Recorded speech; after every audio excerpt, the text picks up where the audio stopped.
সদৌ অসম আদিবাসী ছাত্ৰ সন্থ কাৰ্বি আংলং জিলা সমিতিৰ সংবাদমেল। আদিবাসী জনগোষ্ঠীটোৰ সাংবিধানিক আৰ্থ সামাজিক ৰাজনৈতিক শৈক্ষিক তথা ভূমি সমস্যাৰ ওপৰত জিলা সমিতিৰ আচাৰ কাৰ্যালয়ত জপৰাজানত এক সংবাদমেল আয়োজন কৰা হয়। আচাৰ জিলা সমিতিৰ সভাপতি বীৰজু ভূঞাই আজি এক সংবাদমেলৰ যোগেদি কয় যে বৰ্তমান বিজেপি নেতৃত্বাধীন চৰকাৰে অসমৰ আদিবাসীসকলক অকল নিৰ্বাচন আহিলে ললিপপৰ নিচিনা টুপহে দিয়ে আৰু অসমৰ আদিবাসী জনগোষ্ঠীটোক ভোট বেংক হিচাপে ব্যৱহাৰ কৰি আহিছে। এই সংবাদমেলৰ যোগেদি আচাৰ সভাপতিগৰাকীয়ে কয় যে এবাৰ লোকসভা নিৰ্বাচনতো কাৰ্বি আংলঙতো আদিবাসী ছাত্ৰ সন্থ আদিবাসী ৰাইজে বুজি পাইছে বিজেপি চৰকাৰৰ নীতিটো এই কাৰণে নিজাববীয়াকৈ সিদ্ধান্ত ল'ব আছে আৰু আদিবাসী ৰাইজে কাক ভোট দিব। News desk report news 24 Assam. আমাৰ জাতিটো লৈ কিনি বহুত পলিটিকেল পাৰ্টিয়ে ইউজ কৰিলে আমাৰ ডিমাণ্ডবিলাক ধৰি লওক ST আমাৰ কাষ্ট চাৰ্টিফিকেট লেণ্ড পাটা এগুলোকে আমি আগন্তুক দিনটো ইমান ডিমাণ্ড কৰিছে চৰকাৰে যিমানে চৰকাৰ আহে যায় দিম বুলি কৈ নিদিয়ে। আগত ধৰি লওক আমাৰ দুটা EM আছিলে এটা দেওবনী সমষ্টি পকজান সমষ্টি এতিয়া বৰ্তমান চৰকাৰ চাব পাৰিছোঁ যে এইটোও নাই এটাও নাই।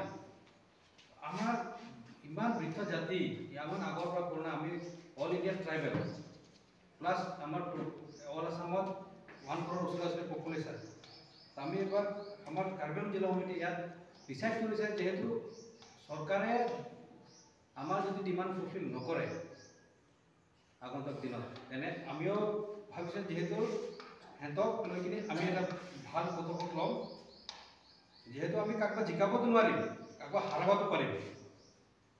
তো এইটো কাৰণে আমি ডিছকাছ কৰিছোঁ যে এবাৰ কাক ভোট দিব লাগে কেনেকুৱা ভোট দিব এইটো আমাৰ চিক্ৰেচি থাকিব লেকিন দিম ক'ত দিব লাগে আমাৰ আদিবাসীয়ে নিজৰ বিবেকত দিব।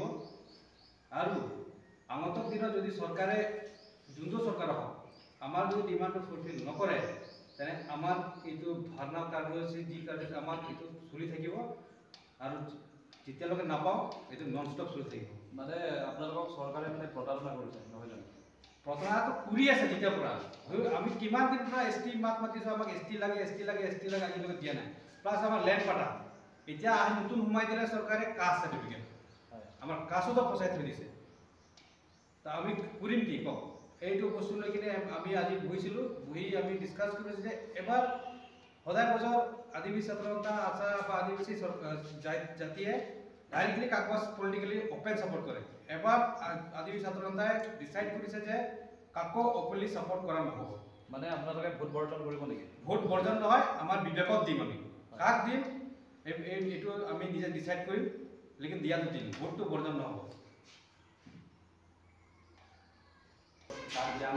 আদিবাসী জনসাধাৰণে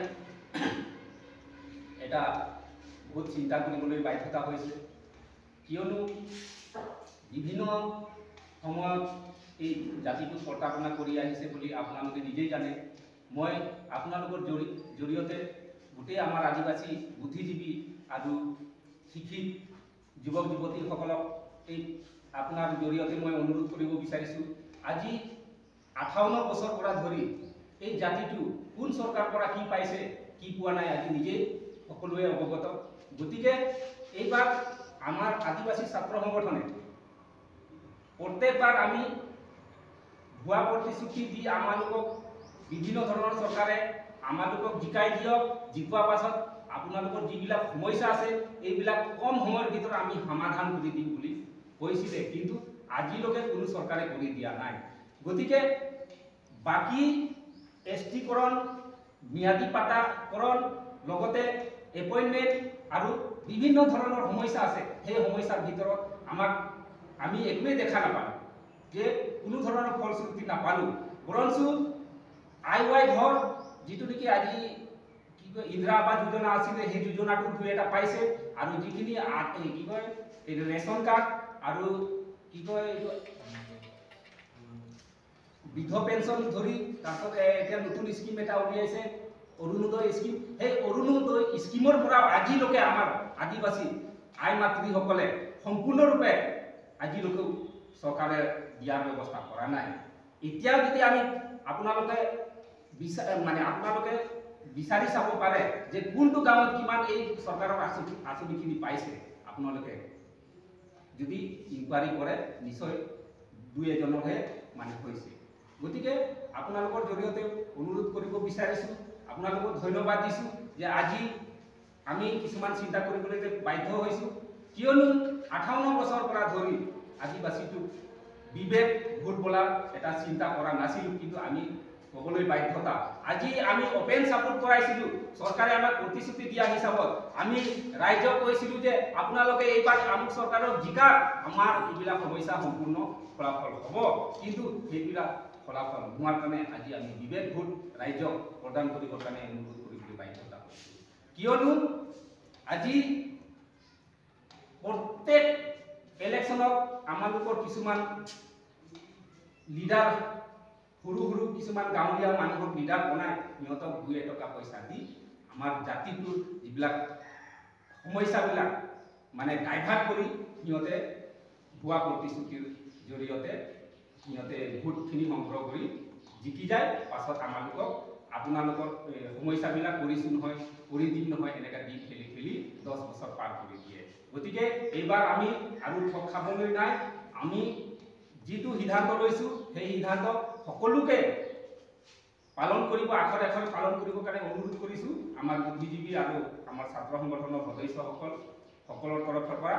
আৰু যিবিলাক উপযুক্ত যুৱক যুৱতীসকলে উঠি আহিছে সেই জাতিৰ স্বাৰ্থত সিহঁতে নিশ্চয় এই আমাৰ সিদ্ধান্ত যিটো লৈছোঁ সেই সিদ্ধান্ত নিশ্চয় ভূমিকা পালন কৰিব বুলি মই মোৰ তৰফৰ পৰা আদিবাসী ছাত্ৰ সংগঠনৰ ডিষ্ট্ৰিক্ট কমিটিৰ উপদেষ্টা হিচাপত মই অনুৰোধ কৰি মোৰ বক্তব্য ইমানতে সামৰিছোঁ। আৰু আমি ডিষ্ট্ৰিক্ট হিচাপত এইটো সিদ্ধান্ত লৈছোঁ, এইটো ডিষ্ট্ৰিক্টৰ যিবিলাক সমস্যা আছে সেই সমস্যাবিলাক আমি ফলশ্ৰুতি এতিয়ালৈকে পোৱা নাই। বিশেষকৈ আজি কাষ্ট চাৰ্টিফিকেটৰ আমাৰ বন্ধ হৈ আছে। আজি স্কুল কলেজ কালি পৰহি এডমিশ্যন চলি আছে। আজি কাষ্ট চাৰ্টিফিকেট নহ'লে এটা মানে এডমিশ্যন ল'বলৈ আমি বহুত অসুবিধাৰ সন্মুখীন হৈ আছোঁ। গতিকে বহুত দুৰ্ভাগ্যজনক, আমি আদিবাসী জন্ম লোৱাটোৱে আমি পাপ নেকি বুলি আমি অনুভৱ কৰিব মানে বাধ্যতা হৈছোঁ। দুখ লাগে, আজি আমাক ভোট ল'বলৈ ভাল পায় কিন্তু আমাক সুবিধা দিবলৈ বেয়া পায়। লগতে বোকাজান দেওপানী এটা আমালোকৰ 2টা প্ৰতিনিধি আহি আছিলে, সেই 2টা প্ৰতিনিধিৰ জেগাত আজি আমাক নীল কৰি দিলে। আজি বোকাজান ৰাইজে দেওপানী ৰাইজে এটা প্ৰতিনিধি জিকাই পঠোৱাৰ পাছত এখেতক এটা কাউন্সিলৰ সদস্য নিদিয়াকৈ কিবা এটা দুৰ্ভাগ্যজনক হিচাপত এখেতক কিবা এটা ঘটনা ঘটি যোৱা এখেতক দলৰ পৰা বহিষ্কাৰ কৰি আজি সেই জেগাত কোনো আদিবাসী নাই নিচিনা চিন্তা চৰ্চা কৰি এখেতে এজন বেলেগ জেগাৰ এজন মানুহ আনি এখেতে নমিনেট দি কৰা এখেতক চিএফ বনাইছিলে। সেইটো আমি বহুত দুখ প্ৰকাশ কৰিছোঁ আৰু লগতে আমি ধিক্কাৰ জনাইছোঁ বৰ্তমান চৰকাৰখনক।